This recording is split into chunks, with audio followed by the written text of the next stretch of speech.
कि चलो वायलिन सीख लेते हैं, पर ये सब करते करते और खर्चा करने के बाद उन्हें एक दिन ख्याल आया, जहाँ से उनको सही ख्याल आया कि क्या मेरा चरित्र मुझे इंसान बनाता है या मुझे आउटर जो भी लुक है वो इंसान बनाता है। और जैसे ही उनको एक सत्य विचार आया, सत्यता की विशेषता है स्थायित्व, शांति और संतोष। एक सत्य विचार आने के बाद वो इतने दृढ़ हो गए कि उन्होंने फिर से अपना वही रूप बनाया और बैरिस्टर होकर के, गांधी की शुरुआत होकर के वो इंडिया लौटे।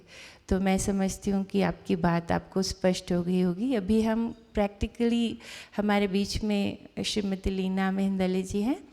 आपने इकोनॉमिक रिहैबिलिटेशन देवदासी के लिए बहुत सारा कार्य किया है। अनेक कार्यों में से मैं आपसे ये पूछना चाहती हूँ कि एक महिला होने के नाते और इस तरह के लोगों के लिए कार्य करते हुए बहुत सारे विरोध आते हैं, धमकियाँ भी आती है, शायद जान से मार देने की भी या कुछ इस उलट पुलट तरह की।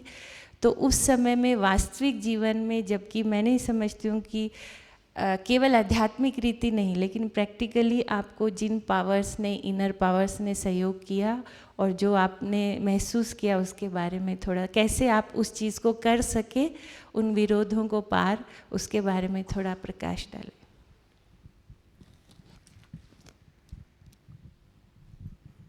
आपको ध्यान हो कि इस तरह के जो कार्य होते हैं उनमें जो उनके पैट्रोनेज गुंडे पाले हुए होते हैं, जो उन लोगों को प्रोस्टिट्यूशन या इस तरह से आने नहीं देते, वो बहुत कठिन कार्य है, क्योंकि कुछ प्रयास पहले भी हो चुके हैं। पर आपकी सफलता के कारण मैं आपसे ये कुछ जानना चाहती हूँ। ओम शांति। जो रेणु बहन ने जो प्रश्न पूछा है उसमें मैं एक बात स्पष्ट कर देना चाहती हूँ कि जो इकोनॉमिक रिहैबिलिटेशन फॉर देवदासीज ये प्रोग्राम जो हम लोगों ने चलाया था, उस समय मैं एक बहुत पावरफुल पोजीशन में थी। मैं कलेक्टर थी सांगली ज़िले में, और कलेक्टर का आप जानती हैं कि एक अलग रुतबा होता है।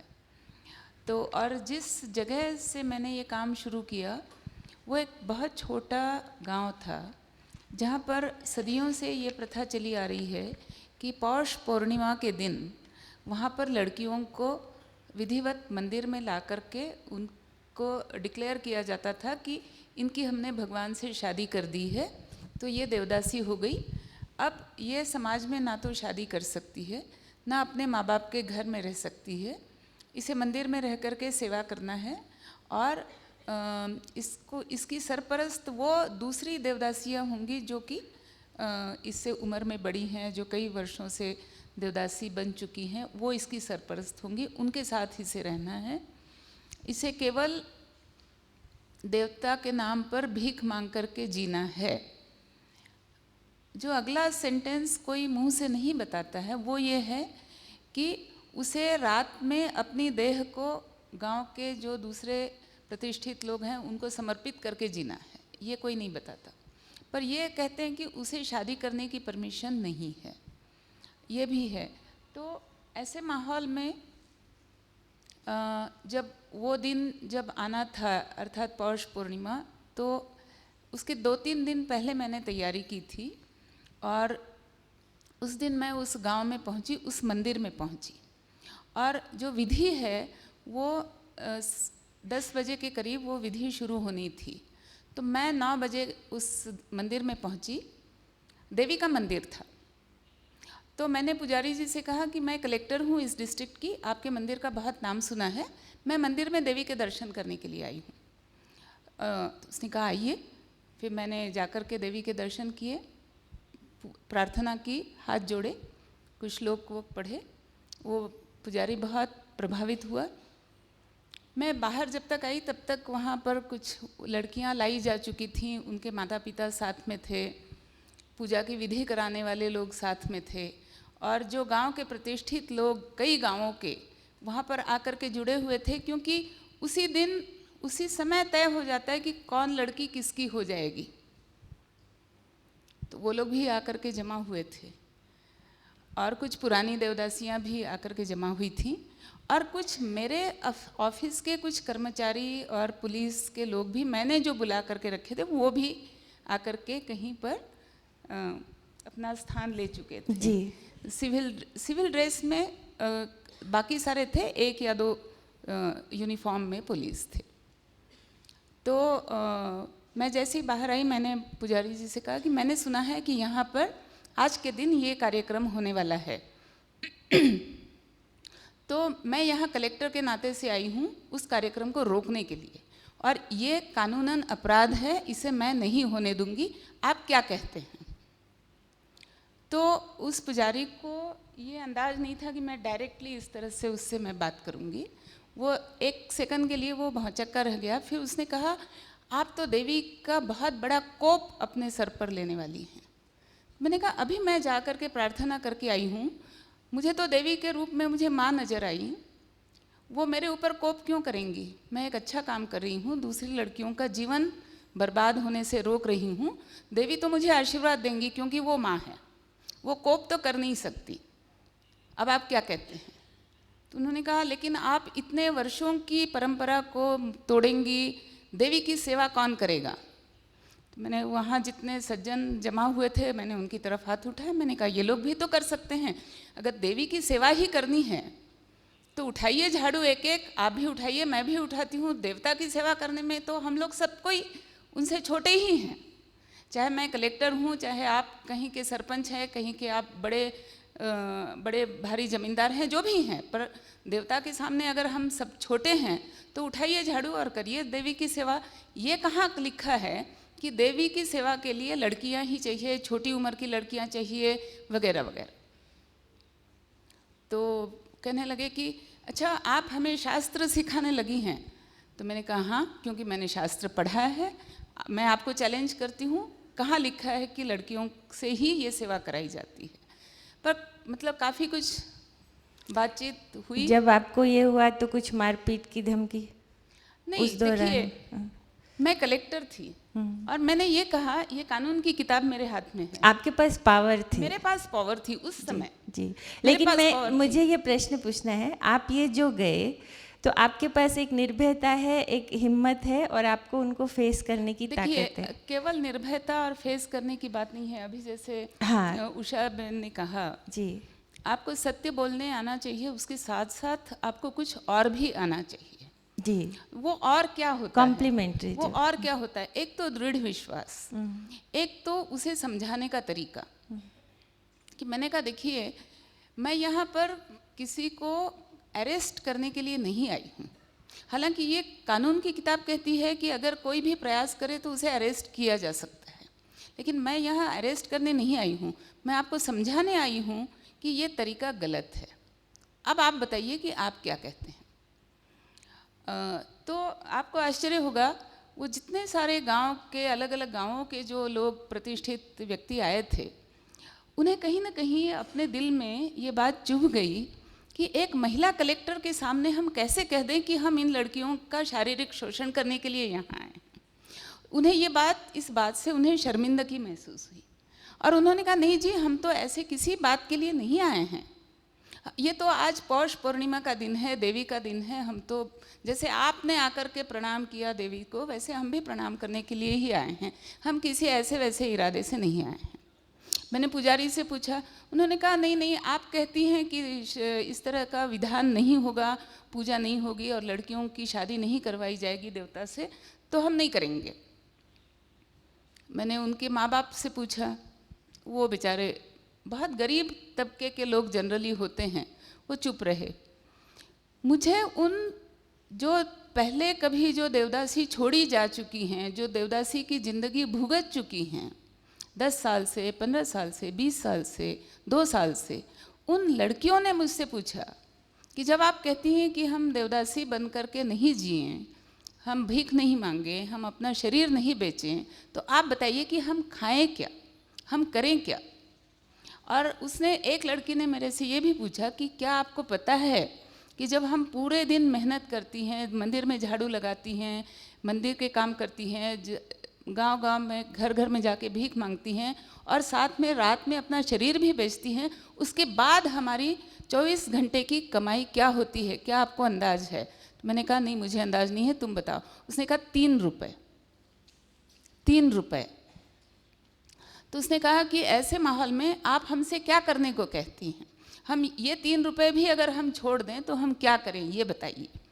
That was the biggest challenge कि हम क्या करें, है ना। तो एक ये संयोग की बात थी, या मेरे लिए कहिए कि सौभाग्य की बात थी, कि मैं उसी ज़िले में कलेक्टर की पोस्ट से पहले मैं जिला परिषद की चीफ ऑफिसर भी थी, और जिला परिषद के अंतर्गत कई सारे अच्छे ट्रेनिंग प्रोग्राम्स फॉर यूथ चलाए जाते हैं। तो उसके कार्यक्रम का हवाला देते हुए मैंने कहा कि हमारे जिला परिषद का एक ट्रेनिंग सेंटर यहाँ पर है, जहाँ पर मुर्गी पालन की ट्रेनिंग दी जाती है। वो 6 महीने की ट्रेनिंग होगी। उस 6 महीने के दौरान आपको जो स्टाइपेंड दिया जाएगा वो डेफिनेटली 3 रुपये पर डे से अधिक है। मतलब 3 रुपये पर डे का मतलब हुआ 90 रुपये एक महीने में। वो स्टाइपेंड आपकी 300 रुपये के करीब होगी।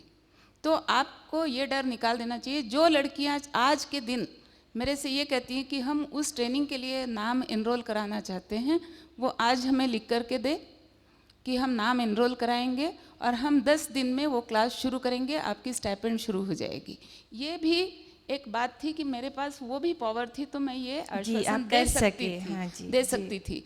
और जिन लड़कियों ने अपने नाम दर्ज कराए, तो उन्होंने मेरे से, फिर गांव वालों ने मेरे से पूछा कि अच्छा ये लड़कियां तो जो ऑलरेडी देवदासी बन चुकी हैं या जो अब बनने के लिए आई हैं, दोनों तरह की लड़कियों ने कहा कि हम ट्रेनिंग चाहते हैं। तो ये लड़कियां ट्रेनिंग करेंगी तो फिर ये शाम को क्या करेंगी और दिन में क्या करेंगी। मैंने कहा देखिए सीधी बात मैं कह रही हूँ कि दिन में जो ये भीख मांगने का काम करती थी वो काम ये नहीं करेंगी, और ना ही वो रात का कोई काम करेंगी। वो ट्रेनिंग करेंगी और उसके बाद फिर हम आगे सोचेंगे। तो इस तरह से हमारी ट्रेनिंग प्रोग्राम हम शुरू करवा पाए। और वो ट्रेनिंग प्रोग्राम शुरू करने के बाद मुझे ऐसा लगा कि एज अ गवर्नमेंट हमारी स्कीम्स कितनी मैं कहूँ कि कितनी कमज़ोर होती हैं, कि उसमें कई चीज़ों का ध्यान नहीं दिया जाता है। तो उन सारी चीज़ों का मुझे ध्यान इसलिए देना पड़ा, और वो कमियां मुझे इसलिए समझ में आई क्योंकि मेरे दिल में कहीं ना कहीं ये बात थी कि अगर मैं एक भी दिन फेल हो जाती हूँ तो ये लड़कियां वापस उसी गर्त में जाने वाली हैं जहाँ से इनको निकालने के लिए ये पूरा मतलब एक पूरा अपने आप जो घट गया उसे मुझे निभाना पड़ेगा।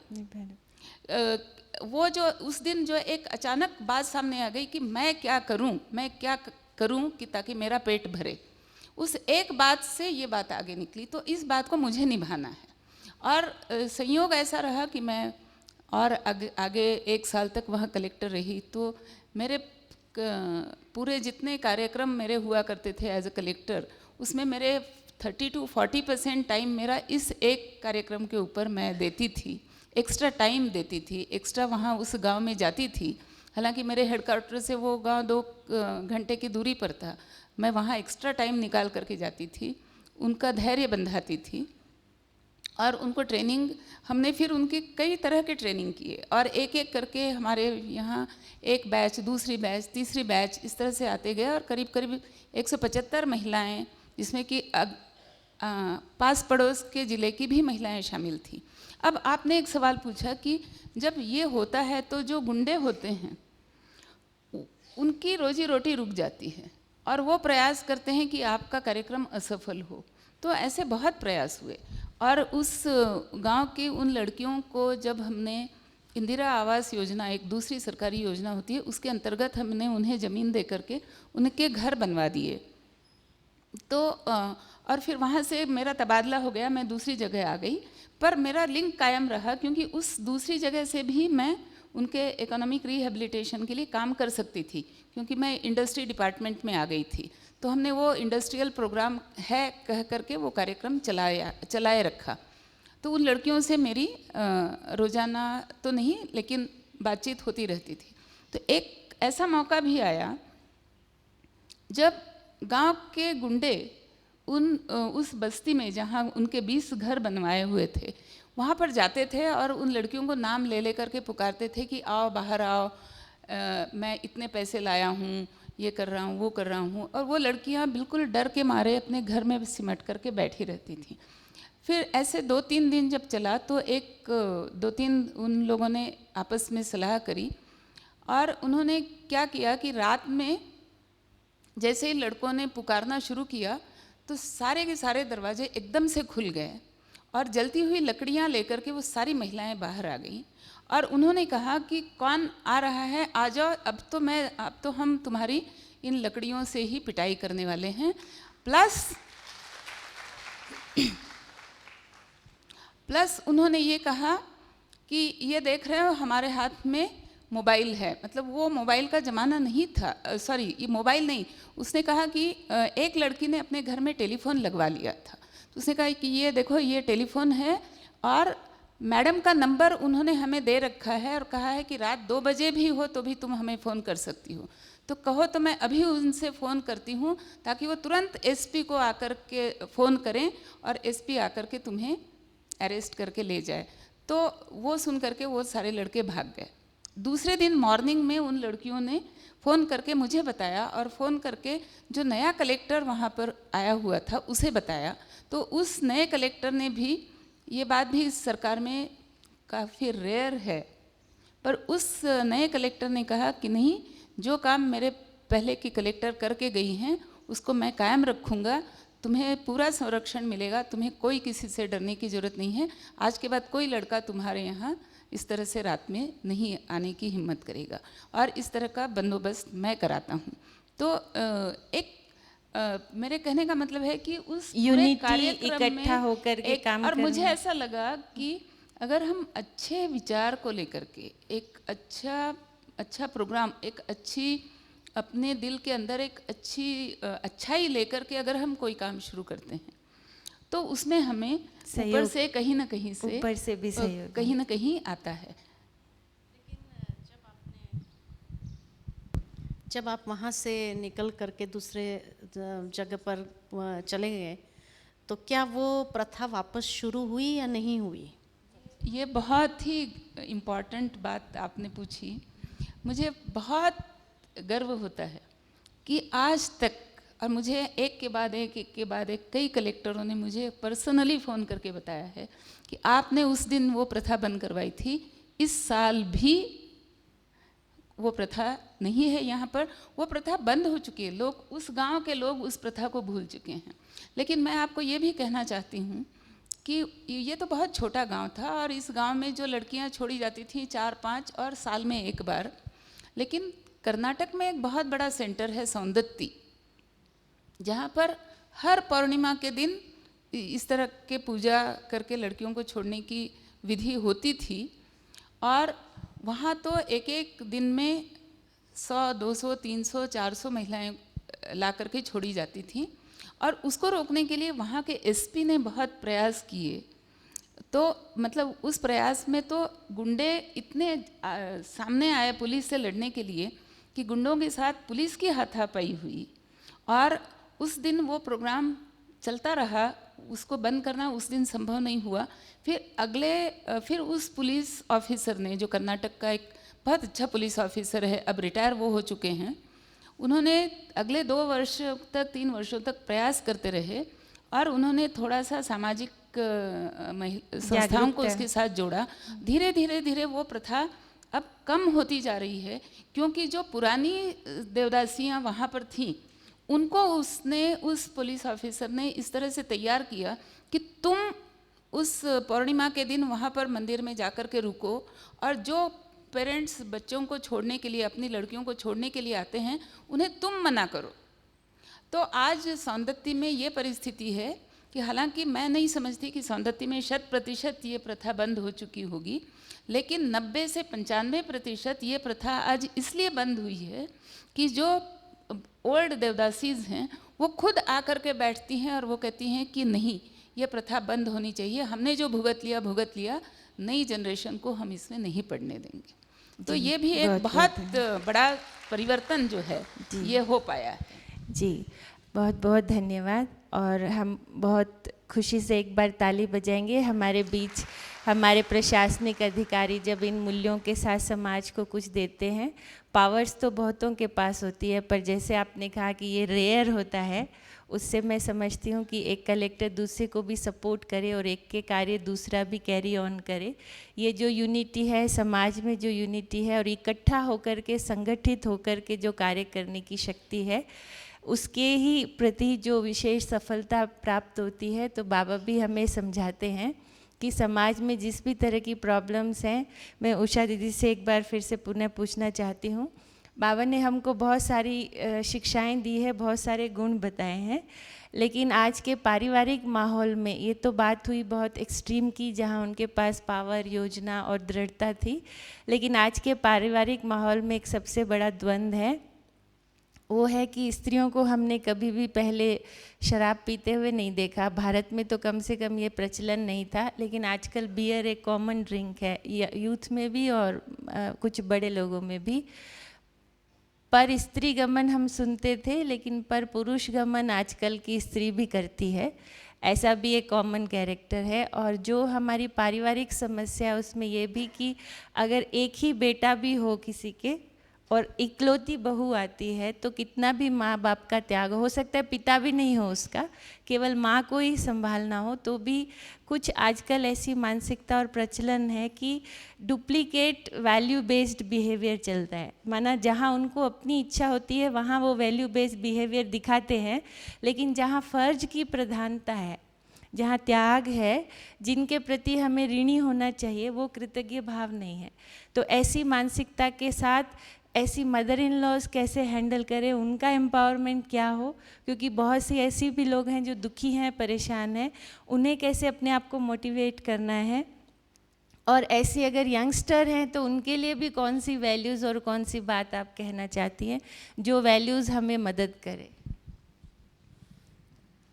ऐसा है कि ये तो ज़रूर है कि आजकल के समाज में भले उसको ब्रॉड माइंडेडनेस कह करके इस तरह की शराब पीना या पर पुरुष गमन करना आदि ये आदतों में जैसे जा रहे हैं, एक प्रकार का